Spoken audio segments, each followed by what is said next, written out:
Okay dear students, good morning.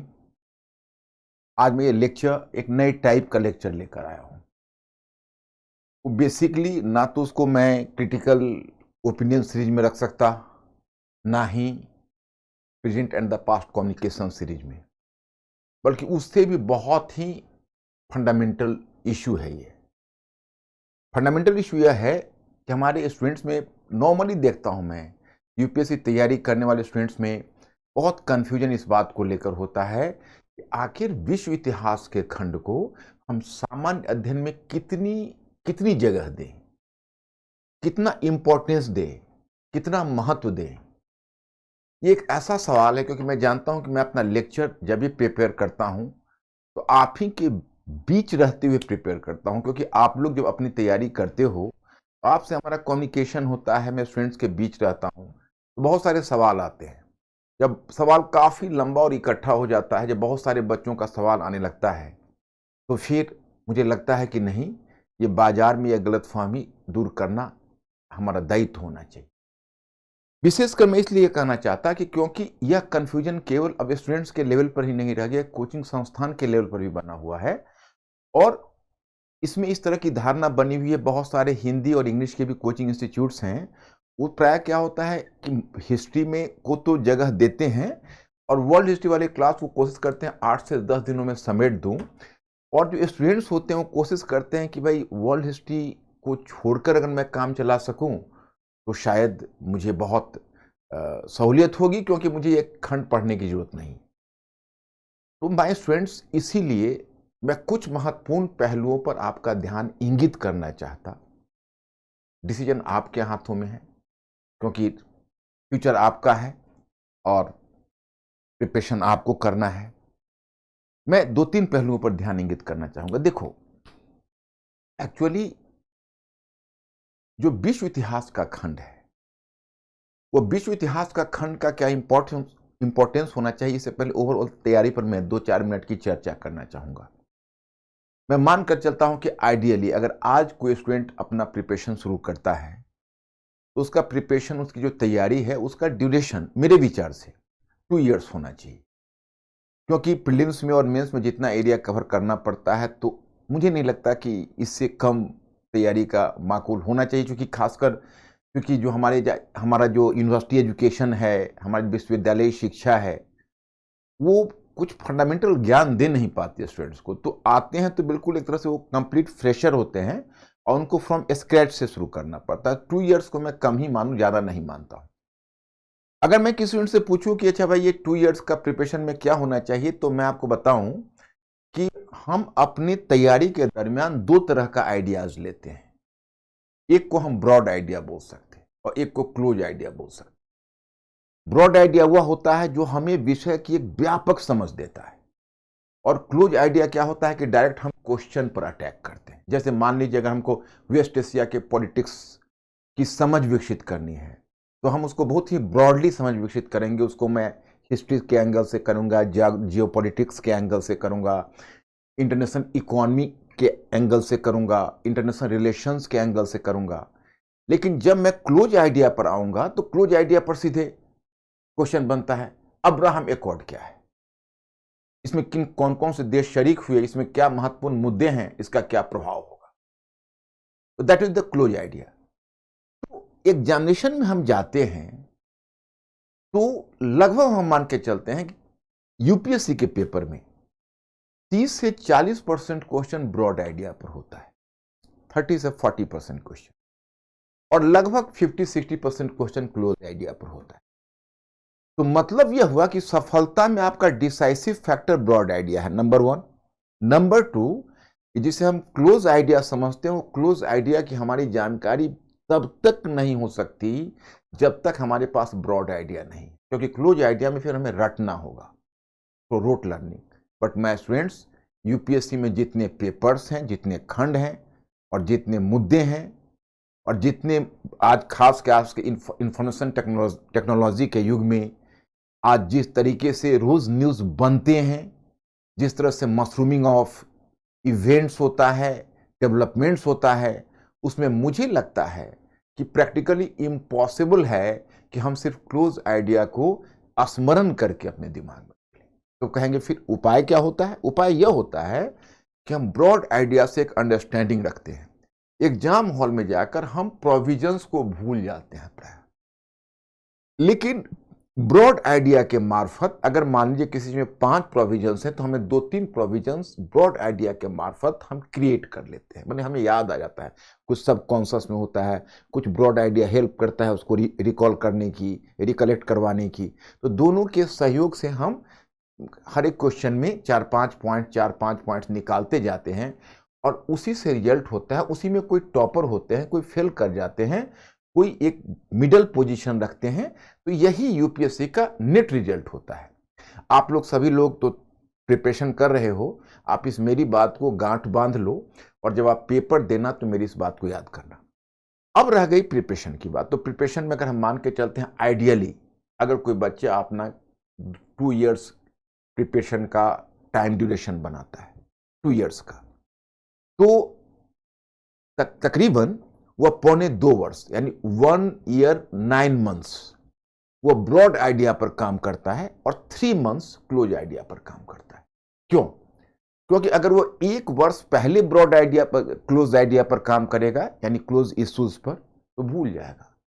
अंत में नौबत आती है कि एग्जामिनेशन के 10 या 15 डेज पहले वो क्लोज आइडिया पर काम करता चलता है।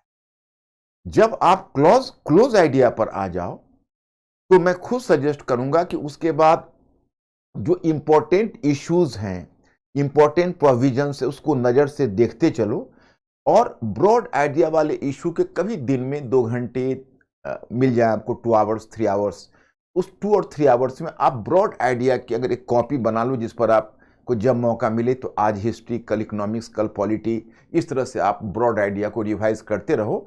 बट तुम्हारा जो 90% टाइम जाना चाहिए क्लोज आइडिया पर जाना चाहिए। ये लास्ट के दिनों की बात बता रहा हूँ, खासकर 1 मंथ। लेकिन माय स्टूडेंट्स, जब तुम लगभग 1 वर्ष मतलब लगभग 1 वर्ष 9 महीने यानी 1.25 वर्ष तक जब तुम ब्रॉड आइडिया पर काम करते हो तो तुम्हारे लिए सबसे इंपॉर्टेंट होता है वर्ल्ड हिस्ट्री और वर्ल्ड ज्योग्राफी। ये 2 ऐसे आइडिया होते हैं कि इस पर अगर ब्रॉड आइडिया पर काम करोगे तो तुम्हारे जनरल स्टडीज के सारे द्वार खुल जाएंगे। क्योंकि देखो, मूल्यांकन किस आधार पर होता है मैं आपको बताता हूं। जैसे जब मैं 2013 से पहले, आपका जो नया पाठ्यक्रम है, क्योंकि मैं पिछले 30 ईयर से इस फील्ड में हूं तो मैं इसके बहुत सारे इंट्रिकेसीज को जानता हूं। 2013 से पहले एज ए टीचर मैं जब पढ़ाता था और कभी इंटरनेशनल रिलेशंस की बात, इंटरनेशनल इश्यूज की बात होती थी, इंटरनेशनल इकोनॉमी की बात होती थी, तो मेरे मन में बराबर यह ख्याल आता था कि आहा, अगर बच्चों को थोड़ा सा वर्ल्ड हिस्ट्री की जानकारी हो और थोड़ा सा वर्ल्ड ज्योग्राफी की भी जानकारी हो तो फिर जनरल स्टडीज के जो बाकी पार्ट हैं उनका बैकग्राउंड उनका क्लियर हो जाएगा। और कई बार क्या होता था कि हमारे सिलेबस का वो पार्ट नहीं होता था, लेकिन फिर भी क्वेश्चन में सम सॉर्ट अवेरिएशन होता था। क्वेश्चन में कई बार वो डाइवर्ट होकर पूछ भी डालते थे।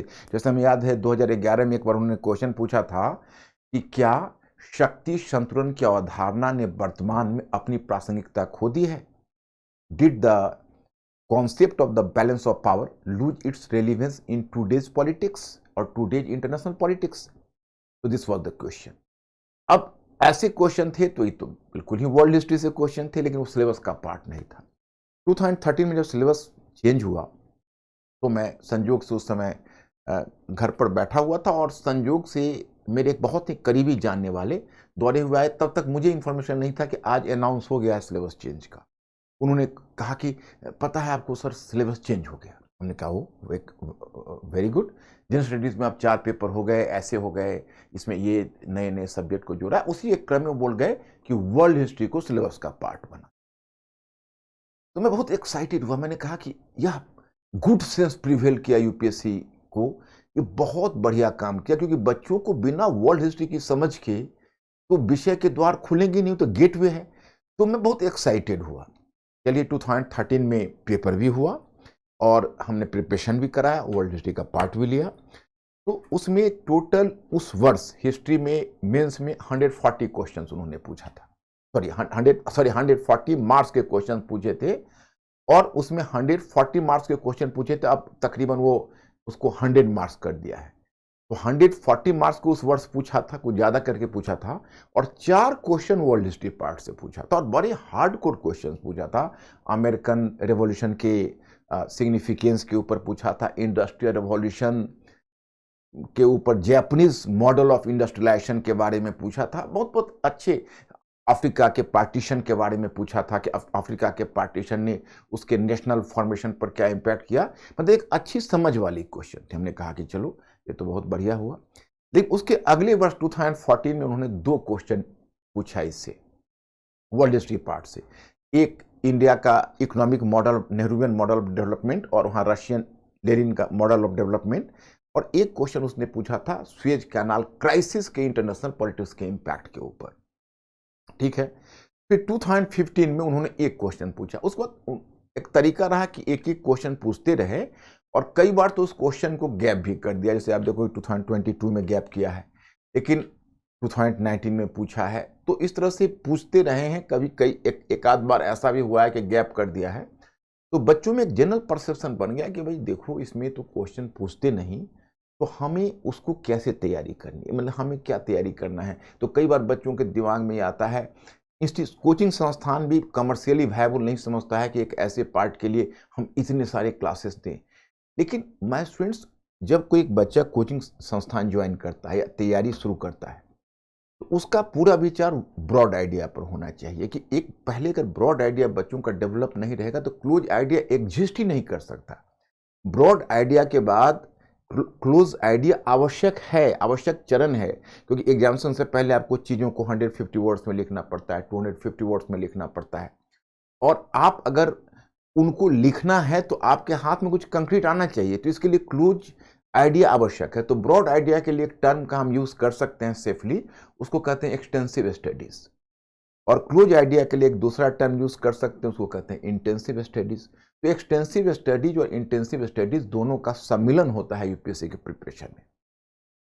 यह सही है कि हिस्ट्री में 3 पार्ट है आपका, modern history, ancient, medieval and culture, और तीसरा world history. World history prelims में स्थान नहीं रखता। Indian history, culture and modern history and ancient, medieval and culture, ये प्रीलिम्स में बहुत ज़्यादा वेटेज रखता है। अभी तो 18 से 22 क्वेश्चंस अगर मैं किसी एक सेगमेंट से इतना काउंट करूं, एक्सेप्ट हम करंट, अगर इकोनॉमिक्स में होता है तो उसमें बहुत सारा एरिया करंट का होता है, तो उसको हम अपवाद में रखें, तो कोई भी एक सेगमेंट नहीं है जिसमें प्रीलिम्स में इतना क्वेश्चन पूछा जाता हो जितना ancient, medieval, culture and modern history में होता है। वर्ल्ड हिस्ट्री से क्वेश्चन नहीं होता है। तो आप, कई बच्चों के भ्रम होता है कि भाई इसमें तो वर्ल्ड हिस्ट्री में प्रीलिम्स में भी क्वेश्चन नहीं है, तो क्या करना है इसको। मैं आज यही मुद्दे को लेकर आया हूं कि ऐसी गलती कभी मत करना। ये जीएस का प्रवेश द्वार है। ये वर्ल्ड हिस्ट्री एक ऐसी चाबी है जिससे जनरल स्टडीज का दरवाजा खुलता है। मतलब मैंने अभी तक कोई भी इंटेलेक्चुअल, चाहे वो इंटरनेशनल रिलेशन का हो या इवन सोशियोलॉजी का हो, इंडियन कॉन्स्टिट्यूशन का हो, इंडियन माने इंटरनेशनल इकोनॉमी का हो, या इकोनॉमी एज ए होल हो, मैंने एक भी इंटेलेक्चुअल ऐसा नहीं देखा है जिसे वर्ल्ड हिस्ट्री की जानकारी नहीं। कई बार तो मैं चकित रह जाता हूँ, जैसे उनकी मतलब कहाँ से रेफरेंस लाते हैं। कई बार अगर इंटरनेशनल रिलेशन में आपको कम करना है तो कई बार वो ऐसे कॉन्फ्रेंस के बारे में या कॉन्फ्रेंस के डिसीजन के बारे में वो बताते हैं। कई बार ऑक्सबर्ग ट्रीटी का रेफरेंस दे देते हैं, ट्रीटी ऑफ वेस्टफेलिया का रेफरेंस दे देते हैं, कांग्रेस ऑफ बर्लिन का रेफरेंस दे देते हैं। तो इंटरनेशनल रिलेशन वाले, जो इंटरनेशनल इकोनॉमी वाले हैं, उनको मैं देखता हूं कि एक जो भी इकोनॉमिस्ट है, कभी केन्स का रेफरेंस दे देते हैं, तो कभी मिल्टन फ्रीमैन का रेफरेंस दे देते हैं, कभी वाशिंगटन कंसेंसस का रेफरेंस दे देते हैं। ये मैंने एक सामान्य सी देखी है। अब देखिए हेनरी किसिंगर को आज की तारीख में आज भी वो जीवित है, उसको इंटरनेशनल रिलेशन का हम क्या कर सकते हैं, भीष्म पितामह कर सकते हैं, क्योंकि अंतर्राष्ट्रीय संबंधों में ना तो उससे उम्र दराज कोई है, ना उससे कोई ज़्यादा अनुभवी है, और पॉसिबली नॉलेजेबल भी कर सकते हैं कि उससे ज़्यादा नहीं। लेकिन उसने एक वर्ल्ड ऑर्डर करके बुक लिखी थी 2015-16 में। उसके बाद तो उसने बुक जो लिखा है वो उसका अपना लिखा हुआ नहीं है, और वही उसका मैं अपने लाइफ का अंतिम बुक समझता हूँ। उस बुक में हेनरी किसिंगर ने वर्ल्ड ऑर्डर पर लिखा है, लेकिन 90% वर्ल्ड हिस्ट्री है और 10% इंटरनेशनल रिलेशन। इतना बड़ा एरिया है। तो मैं माय स्टूडेंट्स मैं आपको बताना चाहता हूं कि बाकी चाहे वो कॉन्स्टिट्यूशनलिज्म आप पढ़ रहे हो, कॉन्स्टिट्यूशन पढ़ रहे हो, या आप इंटरनेशनल इकोनॉमी पढ़ रहे हो, आप इंटरनेशनल रिलेशन पढ़ रहे हो, वो इफेक्ट आ ही नहीं सकता। आपको वर्ल्ड हिस्ट्री वहां भी पढ़ना पड़ेगा, आप यहां वर्ल्ड हिस्ट्री छोड़ दो। लेकिन जब आप इंटरनेशनल रिलेशन पढ़ोगे तो फिर आपको लौट के वर्ल्ड हिस्ट्री पढ़ना होगा। अगर आपने नहीं पढ़ा तो आप उसको नहीं समझ पाओगे। आप अगर इंटरनेशनल इकोनॉमी पढ़ रहे हो तो आपको अगर आज के इकोनॉमिक रिलेशन के बारे में, या ग्लोबलाइजेशन आज एग्जिस्ट करता है या नहीं करता है, ग्लोबलाइजेशन डिसरप्ट कर गया, अगर इन बातों की जानकारी प्राप्त करनी हो तो आपको फिर वर्ल्ड हिस्ट्री में ही जाना होगा। आपके जो टीचर्स होंगे वो भी वर्ल्ड हिस्ट्री का ही रेफरेंस देंगे। जो आप किसी अच्छे ऑथर की बुक पढ़ोगे वो भी वर्ल्ड हिस्ट्री का ही रेफरेंस देंगे। World history is the must, that is a must study for you. मतलब ऐसा नहीं कि वैकल्पिक है कि पढ़ूं या ना पढ़ूं, आप इसको अवश्य पढ़िए। और आप केवल वर्ल्ड हिस्ट्री के लिए नहीं पढ़िए, आप इसको इंटरनेशनल रिलेशन की जानकारी के लिए पढ़िए, आप इसको इंटरनेशनल इकोनॉमी की जानकारी के लिए पढ़िए, आप इसे कॉन्स्टिट्यूशनलिज्म की जानकारी के लिए पढ़िए। आप जैसे सपोज करिए आपको इंडिया का फेडरल सिस्टम ही पढ़ना है या इंडियन कॉन्स्टिट्यूशन ही पढ़ना है, तो इंडियन कॉन्स्टिट्यूशन में आपका पहला टॉपिक ही बनता है जो वर्ल्ड कॉन्स्टिट्यूशन से उसकी तुलना होती है। तो वर्ल्ड कॉन्स्टिट्यूशन में दुनिया में कॉन्स्टिट्यूशनलिज्म आया कैसे। मान लीजिए इंडियन फेडरलिज्म ही पढ़ते हैं तो पढ़ते हैं कि भाई अमेरिकन मॉडल की तुलना में ये कैनेडियन मॉडल के ज़्यादा निकट है। तो अमेरिकन मॉडल क्यों, तो अमेरिकन फेडरलिज्म का जो मॉडल है, कहते हो कि भाई ये विभिन्न स्टेट्स के बीच आपसी समझौतों का परिणाम है, जबकि हमारा फेडरेशन नहीं है। तो पढ़ने में आप पढ़ते हो, लेकिन जब आप वर्ल्ड हिस्ट्री पढ़ते हो तो बनते देखते हो कि कैसे जब अमेरिकन कॉलोनीज को आज़ादी मिली, उस आज़ादी के बाद पहले आपस में बार्गेनिंग और काउंटर बार्गेनिंग हुई, फेडरेशन का पहला दुनिया में प्रयोग था। कैसे पहली बार अमेरिकन फेडरेशन जब बन रहा था, यूरोपियन देश चकित थे कि ऐसा भी कोई मॉडल बना है क्या जिसमें 13 इंडिपेंडेंट स्टेट्स आपस में मिलकर एक फेडरेशन बना रहे हैं। इज इट अ सिस्टम, ऐसा भी सिस्टम हो सकता है। तो मतलब वो ये देख के हंस रहे थे, उनको हंसी आ रही थी कि यार ये क्या मॉडल बना रहे हो।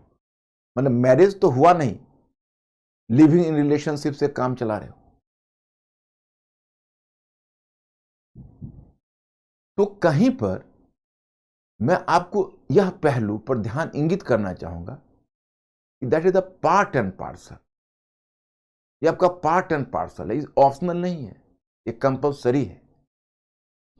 तो चलिए मैं थोड़ा सा पीछे सिलेबस की तरफ मुड़ते हुए और हल्का सा बताता हूं कि कैसे वर्ल्ड हिस्ट्री हमें हेल्प करेगा।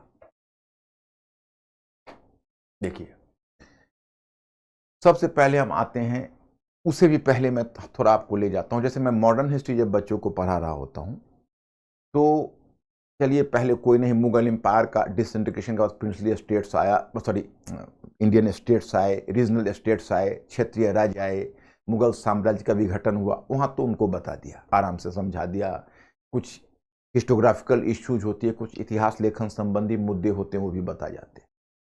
लेकिन जब मुद्दा आता है यूरोपियन कंपनीज का, तो एक के बाद दूसरी यूरोपियन कंपनीज आ रही है, आपस में स्ट्रगल कर रही है, उसके गवर्नमेंट भी लड़ रहे हैं। वहाँ कभी पता चल रहा है कर्नाटिक वॉर हो रहा है तो यूरोप में 7 ईयर्स वॉर का एक्सटेंशन है। तो जानते हो क्या करना होता है, मुझे पहले यूरोप ले जाना होता है बच्चों को, और पहले यूरोप में होने वाले बदलावों को समझाना पड़ता है कि अभी यूरोपीय कंपनियां क्यों आ रही है, यूरोप किन बदलावों से गुजर रहा है। ये जो कंपनियां आ रही है, क्योंकि दुनिया को 16-17 सेंचुरी के बाद यूरोप ने कुरेदना शुरू किया, चाहे वो अफ्रीकन कॉन्टिनेंट हो, अमेरिकन कॉन्टिनेंट हो, एशियन कॉन्टिनेंट हो, उसको कुरेदना शुरू किया।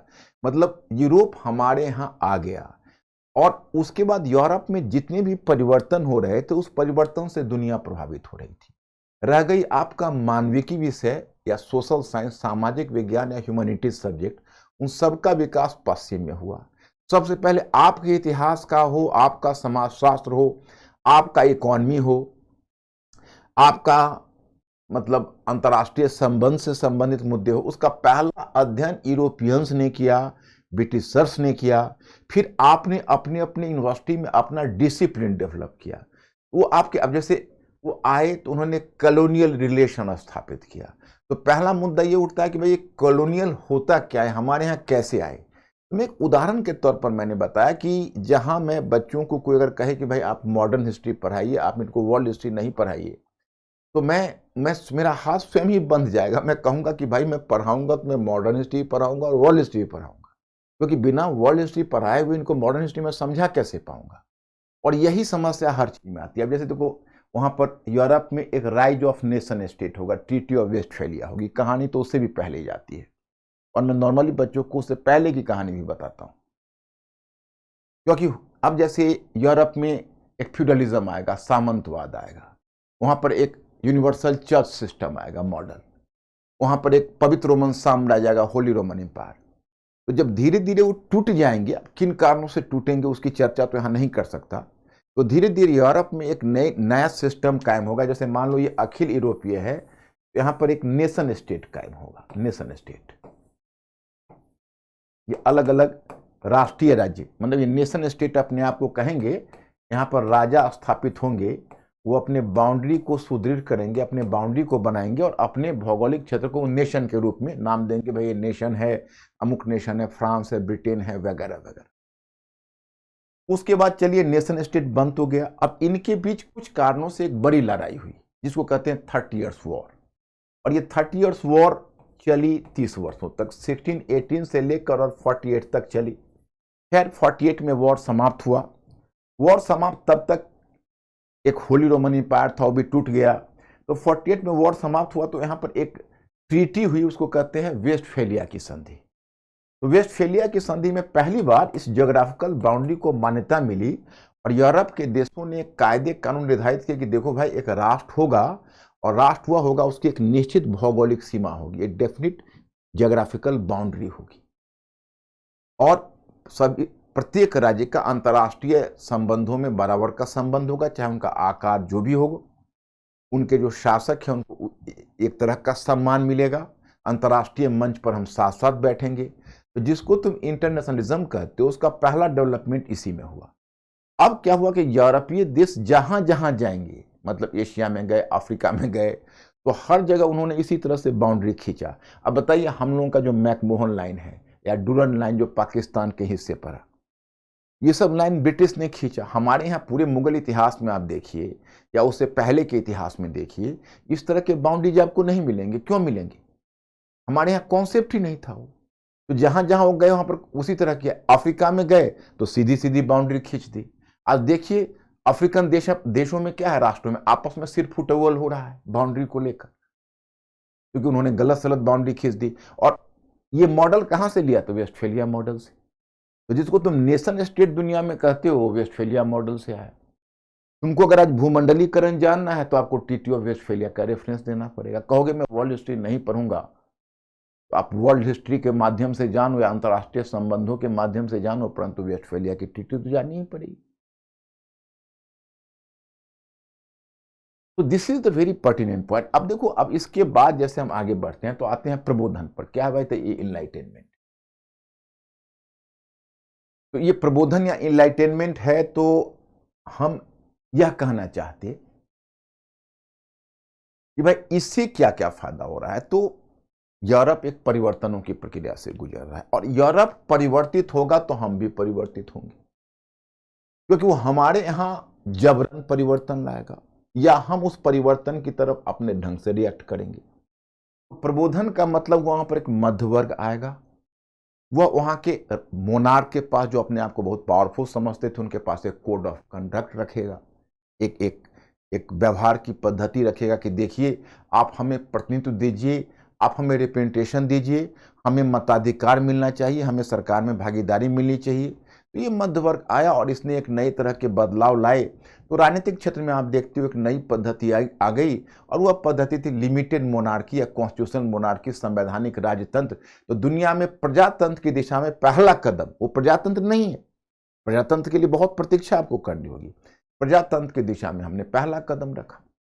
दुनिया में संविधानवाद पहली बार इसी समय आया, क्योंकि प्रबोधन में ही पहली बार मध्यवर्गीय बुद्धिजीवियों ने मांग की the government should be for the people and that's why you can not impose the tax without our prior approval. Means कि we will give you the prior approval without imposing the tax, no taxation without representation. हालांकि नारा American revolution का है, लेकिन ये अवधारणा प्रबोधन से ही घर करने लगी थी। तो संविधानवाद आ गया और उसी समय मध्य वर्ग आया। इससे पहले जो मोनार्क थे वो पूरे इंटरनेशनल इकोनॉमी पर दबाव बनाया हुआ था, और मोनार्क लोगों ने पूरे इंटरनेशनल इकोनॉमी को एक तरह से एक रूल्स बना दिया था, इंटरनेशनल रूल्स, कि भाई आप इसको कंट्रावेन नहीं कर सकते हो। आप मतलब पूरे विश्व व्यापार पर इन्होंने एक नियंत्रण बनाया हुआ था। ये देश बार बार नारा देते थे कि निर्यात ज्यादा करिए और आयात कम करिए, क्योंकि निर्यात आप ज्यादा करोगे और आयात कम करोगे तो आपके यहाँ समृद्धि रहेगी, प्रॉस्पेरिटी रहेगी, आपकी इकोनॉमी मजबूत रहेगी।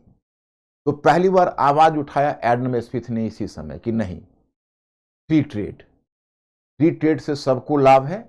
आप हम लोगों को मूर्ख बना रहे हैं, तो ऐसा कह रहे हैं फ्री ट्रेड से पूरी दुनिया में समृद्धि आएगी और हर जगह उसी ने लिखा वेल्थ ऑफ नेशंस, पूरे दुनिया में वेल्थ का प्रसार होगा। खैर जो भी हुआ, तो अब यहां तक तुम पहुंच गए। फिर इसके आगे स्टेप देते हो, तब तक दो दो क्रांतियां दुनिया में हो गई, अमेरिकी क्रांति और फ्रांस की क्रांति। क्योंकि मध्य वर्ग ने प्रबोधन के रूप में मोनार्की से मांग की कि भाई आप अपने आप को बदल सकते हो तो बदलिए, अगर नहीं बदलेंगे तो फिर तो हम विद्रोह के लिए उतारू होंगे।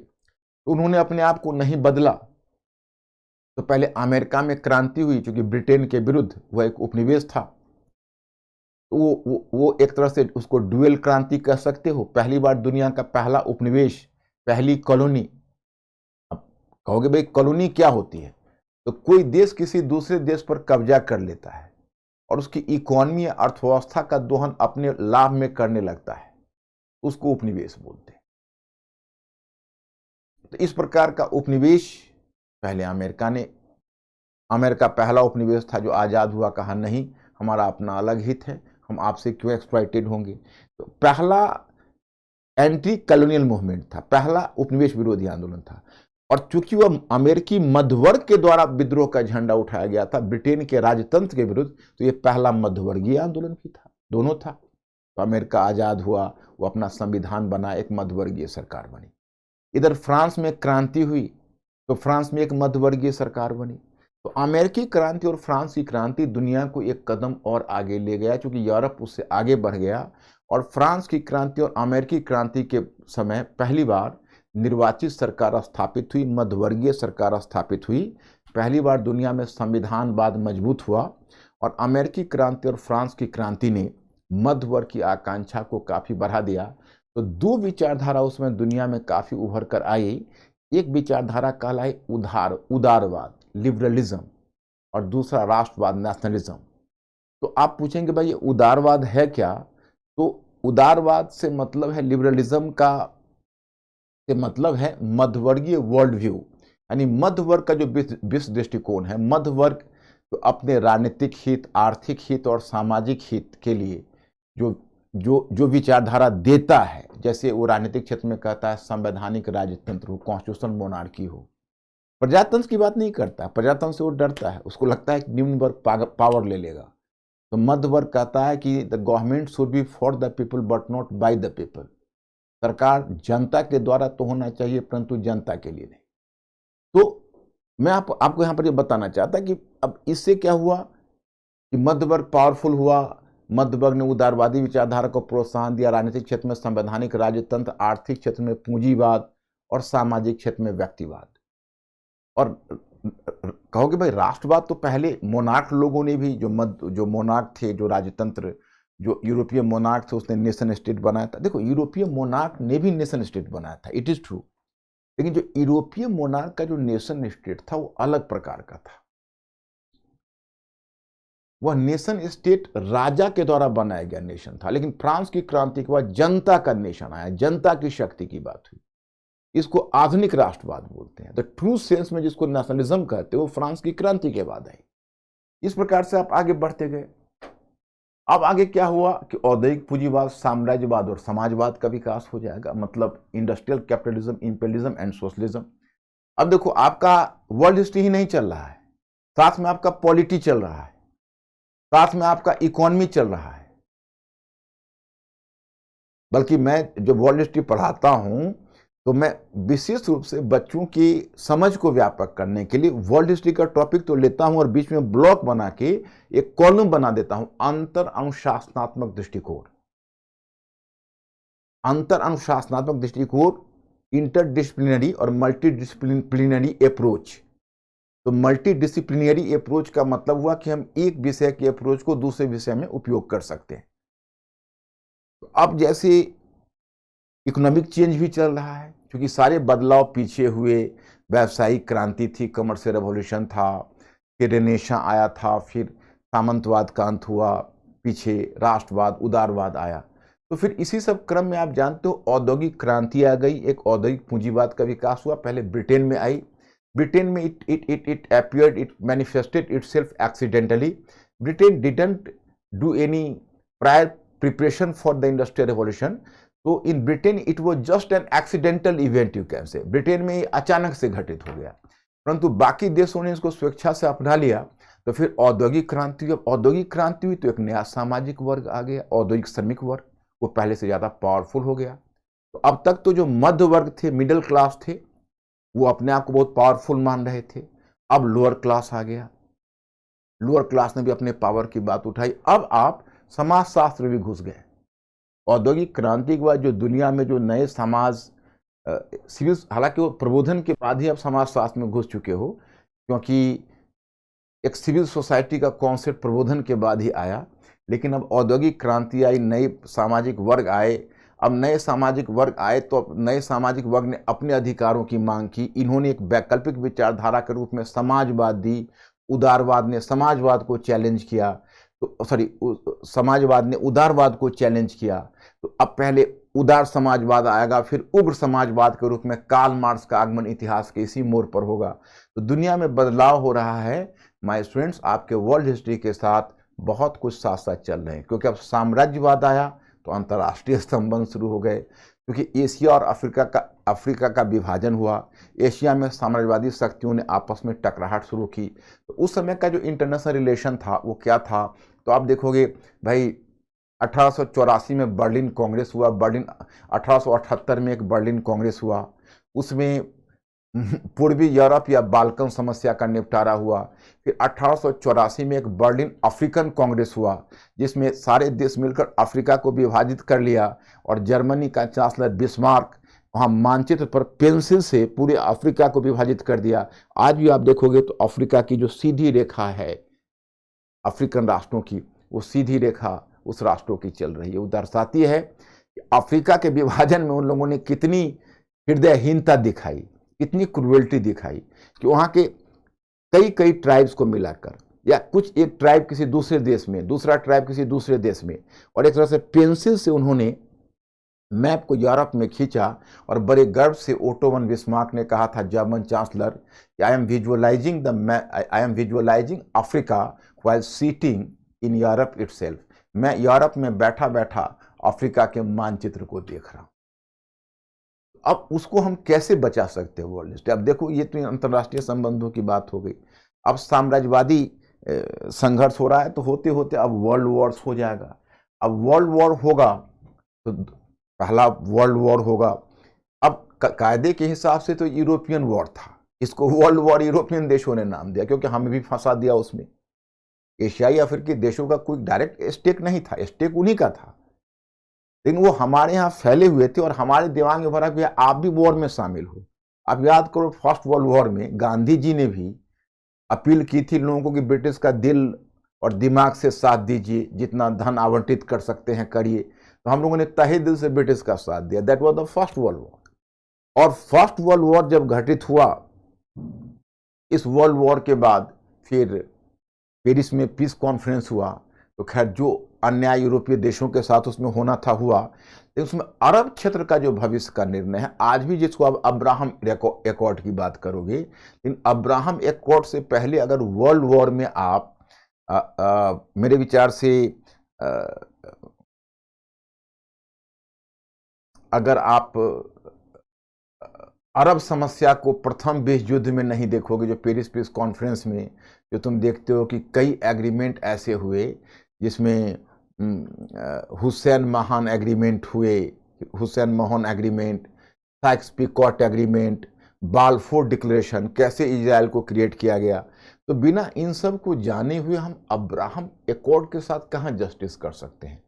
हम भले ही ठीक है लिखने में हम अब्राहम एकॉर्ड पर ही लिखें, लेकिन हमारे सबकॉन्शियस में तो यह होना चाहिए। भारत के इतिहास को हम विश्व के इतिहास को समझे बिना विश्व में इतना बड़ा बदलाव आया, और विश्व को समझे बिना तो हम राष्ट्र को नहीं समझ सकते। हमें याद आ रहा है, ये एक कोटेशन है, एक फ्रेंच स्कॉलर है फर्नांड ब्रॉडेल को, we can not understand a nation without the world. World के बिना हम राष्ट्र को कैसे समझ सकते, क्योंकि राष्ट्र तो अकेले में, हमारे राष्ट्र में जो बदलाव आया है वो तो अकेला बदलाव है नहीं, वो तो विश्व के साथ बदलाव है। तो किसने बच्चों के दिमाग में यह बात भर दी कि यूपीएससी के स्टूडेंट को संकीर्ण होना चाहिए, फैक्चुअल जानना चाहिए, लिमिटेड इंफॉर्मेशन गैदर करना चाहिए, तब तो उसके लिए जन्नत और जहन्नुम दोनों चला जाएगा। आपको एक ब्रॉड आइडिया लेनी ही लेनी है और फिर क्लोज भी लेना है। क्लोज जो लास्ट में जो प्रीलिम्स के रिजल्ट के बाद आपको क्लोज आइडिया पर विशेष रूप से फोकस करना है, मात्र 20% टाइम ब्रॉड आइडिया पर देना है। लेकिन पीछे जो आपकी तैयारी हो रही है मेन से पहले, वो एक बार ब्रॉड आइडिया को लेकर चलना है। ये मैं अपने अनुभव से बता रहा हूं और आप सभी लोग इसको आजमा कर देखिए। उसके बाद अब फर्स्ट वर्ल्ड वॉर आएगा तो वर्ल्ड इकोनॉमिक डिप्रेशन आ जाएगा। दुनिया में पहली बार ऐसा डिप्रेशन आया, दुनिया ने जाना भी नहीं कि भाई आर्थिक मंदी क्या होती है। कई लोगों को लगा कि चलो वर्ल्ड वॉर को तो इंसान ने जन्म दिया, वो समझ में आ गया, लेकिन इसको किस शैतान ने जन्म दिया उन लोगों की समझ में नहीं आ रहा था। लोग बहुत नर्वस थे कि भाई ये क्या भाई, बाजार वस्तुओं से भरा पड़ा है और खरीदार कोई नहीं है। और अब तक जो क्लासिकल अर्थशास्त्र, क्योंकि मैंने उसकी चर्चा नहीं की, एडम स्मिथ के बारे में तो मैंने बताया, उसके बाद डेविड रिकार्डो आ गए, फिर आप देखोगे हैवर्लर आए, सेज आए, बहुत सारे ऐसे चिंतक आए, और तब क्लासिकल अर्थशास्त्र का विकास हुआ था।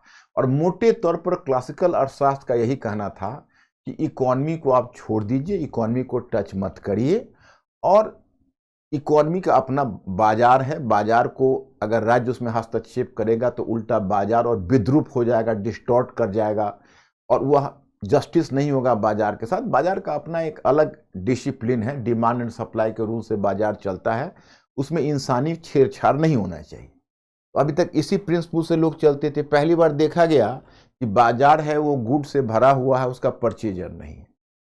तो परचेजर नहीं तो भाई अब ये दुनिया तो एकदम रुक गई, ग्लटेड हो गई, पूरा मार्केट ग्लटेड हो गया, क्राइसिस हो गया, और सारे देश उसके चपेट में आ गए। एक सोवियत रूस संयोग से बचा रहा, क्योंकि सोवियत रूस में क्रांति हो गई और वहाँ पर एक समाजवादी सरकार स्थापित हो गई। अब वर्ल्ड इकोनॉमी से आइसोलेटेड थी तो बच गई, बाकी सारी दुनिया चपेट में आ गए।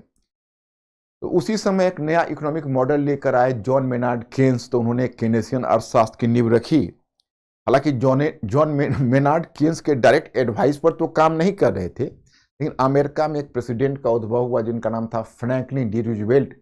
उन्होंने एक न्यू डील पॉलिसी लाई, और इन लोगों ने सोचा कि देखिए अब इकोनॉमी को फ्री छोड़ने से काम नहीं चलेगा, गवर्नमेंट को इकोनॉमी को मैनेज करना पड़ेगा, और गवर्नमेंट को एकदम डायरेक्ट आना पड़ेगा, गवर्नमेंट को डिमांड क्रिएट करना पड़ेगा, और डिमांड क्रिएट करके इकोनॉमिक डेवलपमेंट के लिए काम करना पड़ेगा।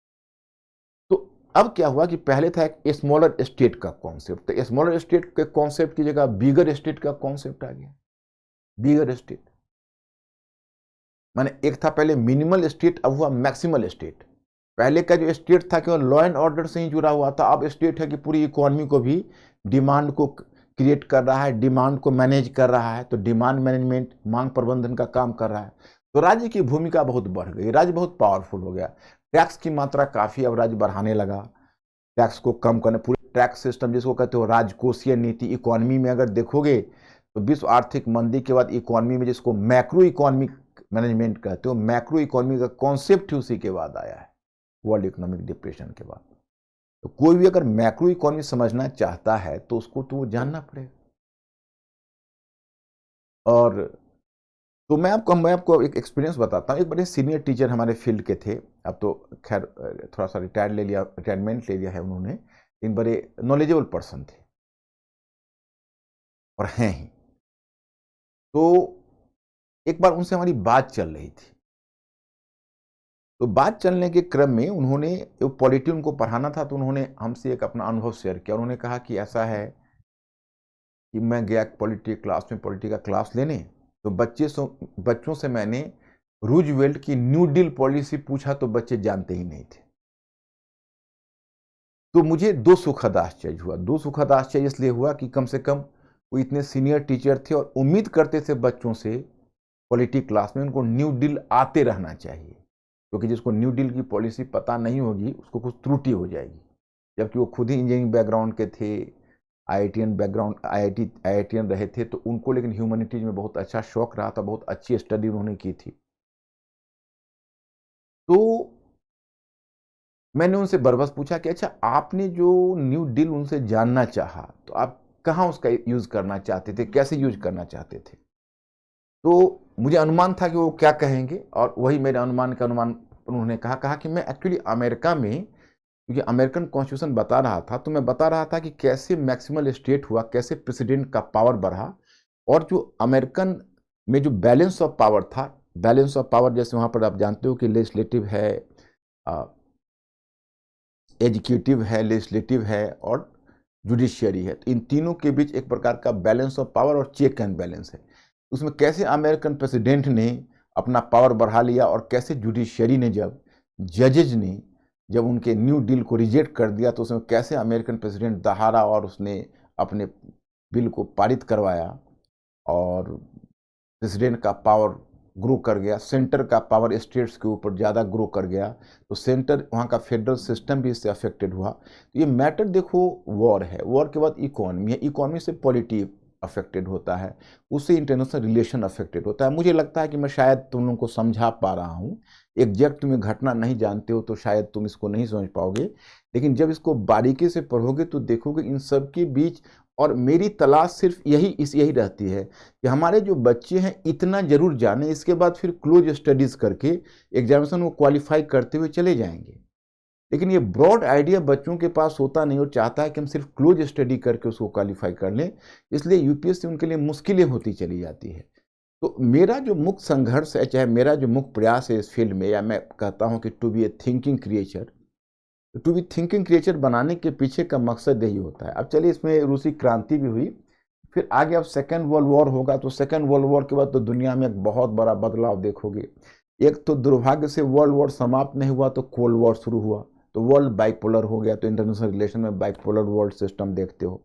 4 दशकों तक बाइपोलर वर्ल्ड सिस्टम में जाओगे, 1950 से शुरू करोगे, 1990 तक चले जाओगे। तो एक तो यह आपको बदलाव नजर आएगा। दूसरा बदलाव आपको नजर आता है कि सेकेंड वर्ल्ड वॉर के बाद उपनिवेश मुक्ति की प्रक्रिया शुरू हुई, और संयोग से उसमें भारत ही लीडिंग था। 1947 में भारत आज़ाद हुआ, उसके बाद फिर श्रीलंका, बर्मा, वहाँ से होते हुए साउथ ईस्ट एशियन के देश आज़ाद हुए, और यह प्रक्रिया एक लंबे समय तक चलती रही। और फिर देखते देखते आप देखोगे कि यूरोप में यूरोपीय देश धीरे धीरे पीछे हटने लगे, साउथ ईस्ट एशिया आज़ाद हुआ, और तब अफ्रीका की बारी आई। तो अफ्रीका में पहला देश जो आज़ाद हुआ वो घाना था, जो गोल्ड कोस्ट था, घाना के नाम से आज़ाद हुआ 1958 में। अल्जीरिया 1956 में ही, हाँ 58 उसी करीब में अल्जीरिया आज़ाद हुआ था फ्रांस से, काफ़ी संघर्ष करके। फिर देखते देखते अफ्रीकन देश भी आज़ाद होते चले गए। एक तरह से समझो तो इंटरनेशनल रिलेशन का एक बहुत बड़ा दायरा बदल गया। दायरा इसलिए बदला कि इंटरनेशनल रिलेशन बदलने का मतलब हुआ कि दुनिया में अब 2/3 नए कंट्रीज इंटरनेशनल रिलेशन में जुड़ गए। पहले पूरा यूरोपीय देश पूरी दुनिया के अंतर्राष्ट्रीय संबंधों को चलाते थे, अब इंडिपेंडेंट कंट्रीज आए जो अंतर्राष्ट्रीय संबंधों को स्वतंत्र रूप से चलाना चाहते थे। लेकिन शिकार आया, उससे पहले शिकारी भी आ गया, और ये शिकारी स्वयं अमेरिका और रशिया थे, क्योंकि अब ये देश आजाद न हुए तब तक उनका कोल्ड वॉर शुरू हो गया। अब ये चाहते थे कि ये सब देश ज्यादा से ज्यादा हमारे खेमे में आ जाए। अमेरिका चाहते थे हमारे खेमे में आ जाए, रशिया चाहते थे हमारे खेमे में आ जाए। आजादी का मतलब तो था नहीं उस समय। Jawaharlal Nehru, colonel Nasser, marshal Tito जैसे विश्व के कुछ नेता ने समझा कि अरे यार, अभी तो हम आज़ाद हुए नहीं, ये लोगों ने गुलाम बनाने की साजिश शुरू कर दी, तो उन लोगों ने नॉन अलाइनमेंट का नारा दे दिया कि नहीं, गुट निरपेक्षता वो नहीं चल पाएगी, आप लोग का मंशा हम पूरा नहीं होने देंगे। तो आज की तारीख में हम गुट निरपेक्षता की चाहे जितनी भी आलोचना कर ले, लेकिन जिन परिस्थितियों में गुट निरपेक्षता की नीति आई होगी और गुट निरपेक्षता की अवधारणा आई, उस स्थिति की परिकल्पना माय स्टूडेंट्स आप कर सकते हो। व्हाट मतलब रियली इट वाज कमेंडेबल।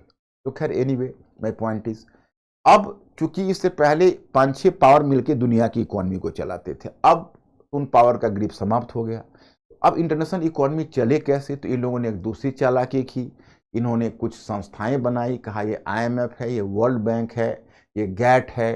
तो ब्रिटेन वुड की संतान जिसको कहते हो IMF और वर्ल्ड बैंक, तो वो संस्थाएं बनाई, कहा कि देखो यही संस्थाएं अब चलाएंगी, परंतु उन संस्थाओं पर अपना वर्चस्व को बनाए रखा। तो पुराने उपनिवेशों को तो छोड़ दिया, परंतु अपना एक नए उपनिवेशवाद को बनाए रखने का प्रयास किया। इस तरह से दुनिया में एक नई व्यवस्था कायम हो गई। अब उसके बाद 1950 से 70 तक दुनिया में, चूंकि अमेरिका तो अपने पूंजीवादी मॉडल को ले जाना चाहता था, सोवियत रशिया अपना एक वैकल्पिक समाजवादी मॉडल को लेकर आया था, वो चाहता था ज़्यादा से ज़्यादा देश समाजवादी मॉडल को अपनाए। खैर चलिए 1/3 करीब वो देश भी हो गए, लेकिन अमेरिका का वर्चस्व रहा। 2/3 दुनिया के देश कैपिटलिस्ट मॉडल को लेकर चल रहे थे, हम लोग भी कैपिटलिस्ट ही थे। तभी 1970 में तेल संकट आ गया। अब तेल संकट ने पूंजीवादी अर्थव्यवस्था में संकट उत्पन्न कर दिया, और जो केन्स का अर्थशास्त्र जो अब तक चल रहा था, जिसने जितनी नीतियां बनाई थी वो फेल कर गई। तो अब उधर पूंजीवादी देशों में परिवर्तन आरंभ हो गया, उधर सोवियत रशिया अलग संकट का शिकार हो गया, और उसके शिकार होने के बाद सोवियत रशिया का विघटन हो गया, समाजवादी देशों में परिवर्तन हुआ। तो 1990 में ले देकर सोवियत रशिया के विघटन के बाद अमेरिका अकेला शेयर इस मार्केट में आ गया, जिसको बोलते हैं यूनिपोलर वर्ल्ड। और इधर दुनिया में जो इकोनॉमी रशियन मॉडल और समाजवादी मॉडल विघटित हुआ, तो पूंजीवाद का तो फिर एक तरह से पूंजीवाद की प्रगति हो गई। It was the great success for capitalism. तो दुनिया में इस कैपिटलिस्ट मॉडल को उन्होंने चलाने का प्रयास किया। 1989 में ही वाशिंगटन सहमति, वाशिंगटन कंसेंसस आ चुका था, और उसके आधार पर आर्थिक उदारीकरण की नीति आरंभ कर दी, और देखते देखते दुनिया में एक न्यू लिबरल इकोनॉमी का एरा आया, और दुनिया ग्लोबलाइज्ड होता चला गया। जो पहले बाइपोलर वर्ल्ड था वो समाप्त हो गया। तो 1990 के दशक के बाद आप देखते हो कि आप एक नए युग में प्रवेश कर गए, और दुनिया एक नई दिशा में चल पड़ी। बाकी दुनिया के देशों ने उसी समय, हम लोगों ने भी वो जो समाजवादी मॉडल के जो भी संस्कार थे उसको छोड़े, और अर्थव्यवस्था को पूंजीवाद की दिशा में मोड़ दिया। इंडिया ग्लोबल इकोनॉमी से जुड़ गया, और इस तरह से दुनिया में एक नए प्रकार का बदलाव हुआ। लेकिन आर्थिक उदारीकरण, भूमंडलीकरण, अब इसके बाद पूंजीवाद को फिर एक धक्का 2008-9 की मंदी में लग गई। और आर्थिक मंदी में जब पूंजीवादी मॉडल को धक्का लगा, तो उधर चाइना आधा पूंजीवादी आधा समाजवादी था, उसकी प्रगति होने लगी, चाइना का पुनरुत्थान हो गया। तो चाइना ने एक पूंजीवाद का वैकल्पिक मॉडल डेवलप किया, और पूरी दुनिया को अपनी तरफ आकर्षित करने लगा। और इसी क्रम में अब एक घटना कोविड-19 पैंडेमिक और यूक्रेन संकट आ गया, और ये आने के साथ एक नई विश्व अव्यवस्था आ गई। New world anarchy, new world disorder, नई विश्व अव्यवस्था आ गई, और आप वर्तमान युग तक पहुंच गए। अब मुझे चूंकि इसको 5 या 10 मिनट में बताना था, तो मैंने आपको बताया, आपके साथ अंतर्राष्ट्रीय अर्थव्यवस्था चल रही, आपके साथ संविधानवाद चल रहा, आपके साथ अंतर्राष्ट्रीय संबंध चल रहे। तो इंटरनेशनल इकोनॉमी का एवोल्यूशन आप देख रहे हैं ग्रेजुअली कैसे हुआ। वो तो चूंकि मैंने आपको डिटेल्स में नहीं बताया, नहीं तो प्रत्येक युग में एक डायग्राम बनता है कॉन्स्टिट्यूशनलिज्म का कैसे एवोल्यूशन हो रहा, इकोनॉमी का किस प्रकार से हो रहा, क्योंकि बहुत नए नए अर्थशास्त्री आएंगे। अब जैसे जॉन मेनार्ड केन्स के जाने के बाद, अब जिसको तुम वाशिंगटन सहमति कहते हो, उसका बेसिस क्या है? उसमें 2 नए अर्थशास्त्री आएंगे, मिल्टन फ्रीडमैन, पहले आएंगे फ्रेडरिक हायेक और दूसरा मिल्टन फ्रीडमैन। तो फ्रेडरिक हायेक और मिल्टन फ्रीडमैन ये दोनों बनेंगे नव उदारवादी आर्थिक नीति के जनक। मैं स्टूडेंट्स, मैं पहले ही आपको क्षमा चाहता हूं, आप ये समझ नहीं पाए होंगे, लेकिन इतना तो जरूर समझ पाए होंगे कि वर्ल्ड हिस्ट्री की समझ के बिना हमको सोशल साइंस की समझ अच्छे ढंग से नहीं हो सकती, और विश्व को समझे बिना हम भारत को नहीं समझ सकते। इसलिए ध्यान रखना, मेरी बात को गांठ बांध लेना, कभी भी ऐसा मत कहना कि विश्व इतिहास के खंड का कम महत्व है। और ब्रॉड स्टडी में विश्व इतिहास का अध्ययन आप जरूर करना, तो मुझे ऐसा प्रतीत होगा कि आपने मेरी बातों को गंभीरता से लिया है। Thank you very much. I will see you in the next lecture.